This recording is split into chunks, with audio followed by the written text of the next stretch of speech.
La question qui se pose, c'est quel est le véritable rôle de USAID?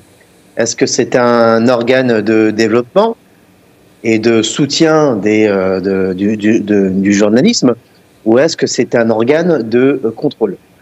Vous savez, en fait, ce qu'il faut comprendre, c'est que nous sommes clairement face à un monde multipolaire qui est en cours de renforcement, et qui dit nouvel ordre mondial multipolaire dit tout simplement une guerre informationnelle. Il existe une guerre de l'information. Il y a d'un côté l'information qui prône la neutralité et qui fait son boulot d'information en traitant des éléments objectifs et qui sont relativement proches des différents pôles multipolaires ça et là. Et il y a les autres médias de l'ancien monde unipolaire et qui sont très proches de Washington et qui pratiquent ce qu'on pourrait appeler la politique de la terre brûlée. C'est-à-dire, en fait, on contrôle tout ou on détruit tout. Et cette politique de la terre brûlée, Washington la met en application sur le terrain géopolitique et géostratégique, mais elle la met aussi en application sur le terrain de l'information. Et c'est dommage parce que cette guerre de l'information impacte d'abord l'opinion publique et des auditeurs et des personnes qui voudraient avoir accès à, à une information, une information qui serait solide. Vous touchez là un élément clé.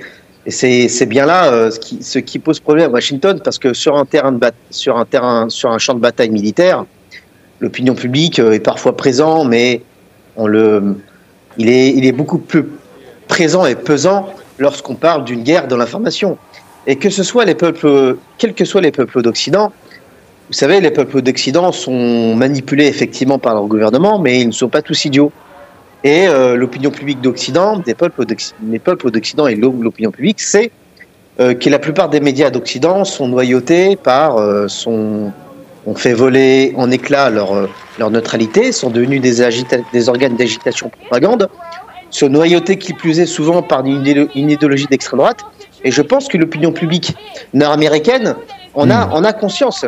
Et ça se répercute d'ailleurs sur les réseaux sociaux. Oui. C'est pour ça que beaucoup de personnes préfèrent utiliser les réseaux sociaux, parce qu'elles n'ont plus confiance dans ces médias d'Occident qui se disent médias et qui en réalité ressemblent plus à des propagandistes. Alors il y a d'abord les médias indépendants qui évidemment vont mettre la clé sous la porte. Il y a certains médias d'origine russe, certains journalistes d'origine russe qui sont aux États-Unis, qui se posent la question de comment vont-ils faire pour pratiquer leur métier.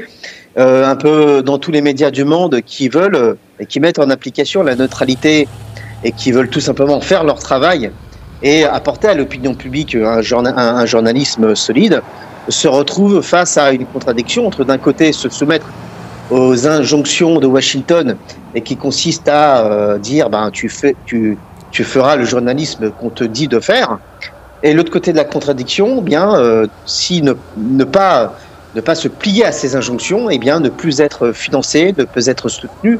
Je pense notamment aux journalistes, aux étudiants journalistes qui reçoivent des bourses et qui déjà pratiquent. C'est déjà assez difficile pour eux. Alors si on leur supprime les différentes bourses et aides financières, ça risque de devenir très compliqué pour ces personnes-là, malheureusement.